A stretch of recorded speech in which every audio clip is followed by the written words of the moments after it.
Après la magie, l'hypnose, la science-fiction, les séries françaises se mettent à l'anticipation, comme en témoignent les 8 épisodes de la série Section 0 d'Olivier Marchal sur Canal+.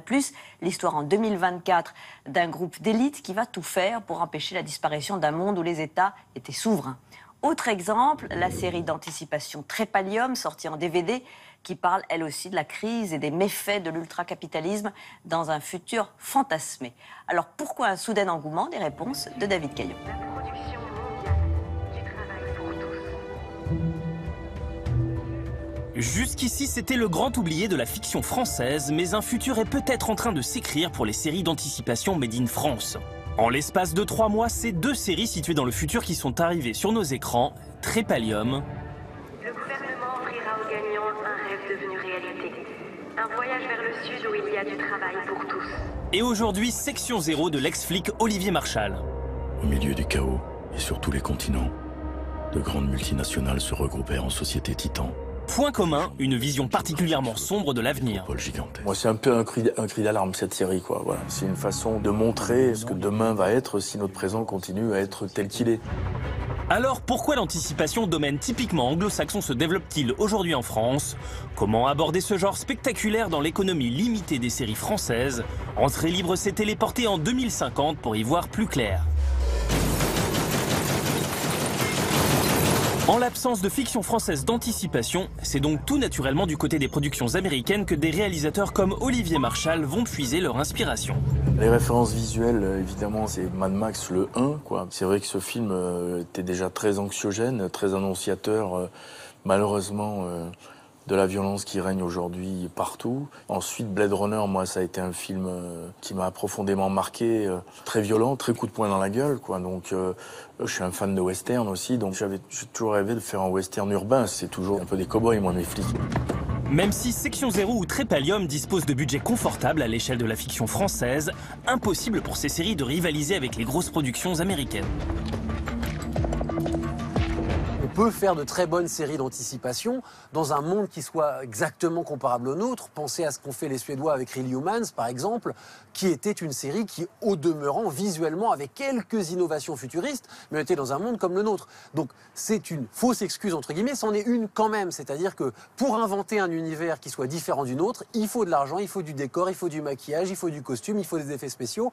Et donc ça limite, de fait, les possibilités. Papa, c'est Ruben.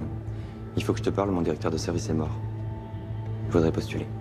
Du coup, les séries françaises d'anticipation doivent faire preuve d'ingéniosité pour pallier leur manque de moyens. Exemple avec Trépalium, dont de nombreuses scènes ont été tournées dans des décors futuristes déjà existants.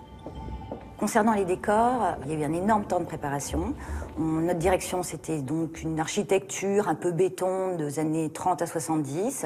Donc on a trouvé le PCF à Paris, construit par Niemeyer. On a trouvé la BNF, également le Centre national de la danse.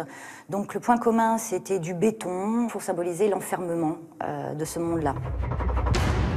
Quant à Section 0, c'est en Bulgarie que s'est déroulé le tournage, pour des raisons de coût évidentes, mais aussi pour ses décors industriels impressionnants.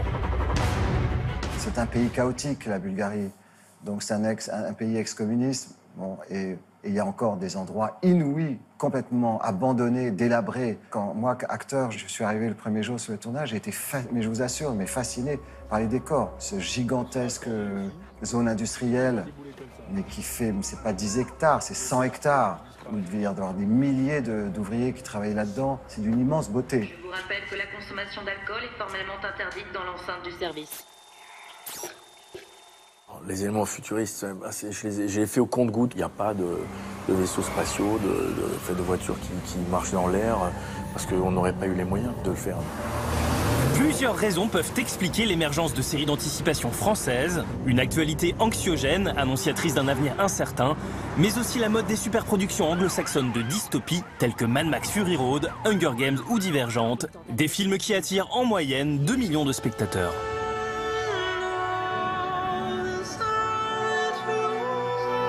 Au moment où je cherchais des financements pour Trépalium, je l'ai fait lire bien sûr à des Américains et des Anglais. Et très vite, ils m'ont renvoyé le terme de dystopie.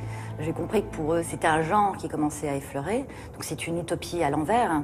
Donc en fait, sans le savoir, on s'inscrivait dans un mouvement. Donc Trépalium, effectivement, est une utopie contrariée pour le moins. C'est une réflexion sur notre monde d'aujourd'hui.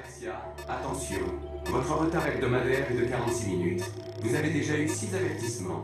Évidemment, Trépalium qui parle d'un monde où il y a 80% de chômeurs, on se doute bien que là, il y a une inquiétude, une angoisse qui est propre à notre pays aujourd'hui, qui a beaucoup de mal à se tirer de ces problèmes de chômage. Section Zéro, moins qu'une réponse française, est une réponse universelle d'inquiétude d'un futur qui s'autodétruirait finalement à travers le nucléaire, à travers la corruption, à travers la domination capitaliste sur le monde. Et évidemment, ce qu'on peut lire entre les lignes, c'est pas un commentaire sur le futur, c'est un commentaire sur aujourd'hui.